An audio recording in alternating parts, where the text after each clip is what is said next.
once again that fugitive power aboard by Jefferson judicial review has set off Armageddon alarms in the U.S. Likewise, such alarms might ring if one were to understand the thoughts of Friedrich Nietzsche in the way that it would become a conviction, persuasio in Latin, which then we get in a mutant form in the word persuasion. Oh, they're of that persuasion.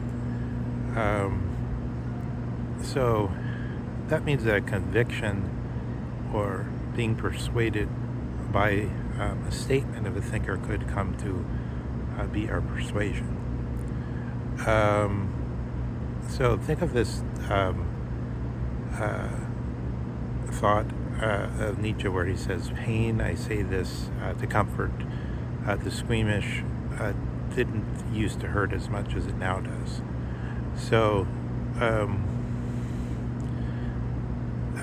I think that it's not a difficulty so far as trying to show things like if pain is in the C fibers or whatever, in some quadrant of the body has something that's real and extensive in the Cartesian sense that corresponds to the so-called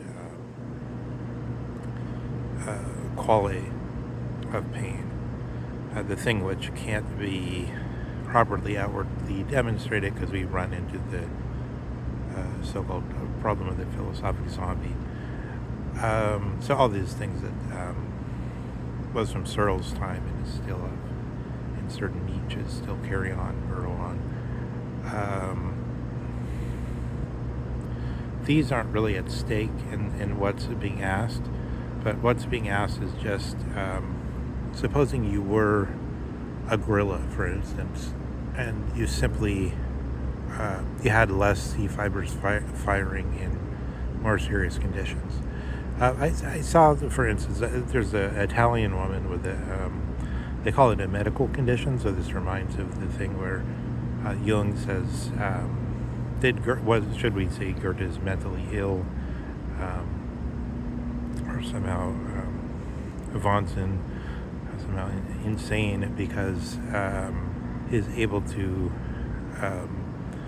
hallucinate at will and have the hallucinations be vigorous, vivid, sharp, acute, and continuous and strong, such that they create an avidity that Goethe himself could almost get lost in them. If the judgment about hallucination then becomes quite difficult in the case of the Goethe, right?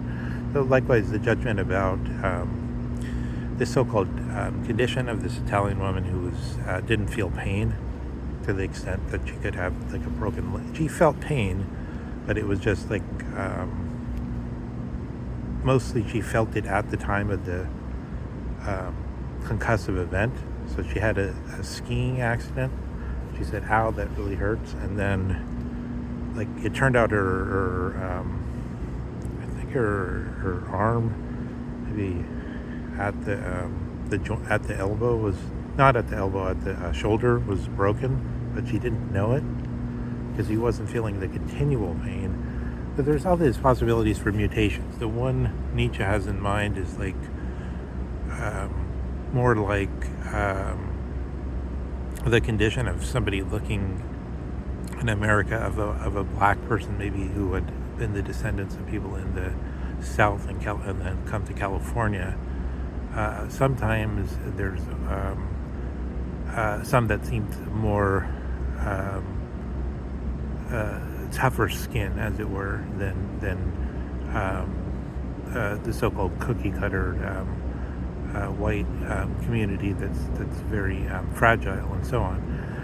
This observation, when it's been made to me by people who take it to be something good, struck me as sort of like, then one can see uh, this sense of the racism as simply the observation that this is a duller state of being, more able to absorb punishment without it driving them crazy as a Hamlet or someone who thinks too much. So these various mutations seem to be suggested by this comment about pain. Pain didn't used to hurt so much as it does now, but So this is like posits different possibilities for thought, which again I think are independent of the need to continuously stick with the Cartesian way of dealing with it, as the analytic tradition of insisting on this C fibers or whatever, and the qual. Somehow there's some mistakes in that, which are, I think, starting with Hume and Husserl, the so-called modern phenomenology, as supposedly against Aristotelian phenomenology, but probably has cast back into the past, shows the way one has to enter in order to get out of the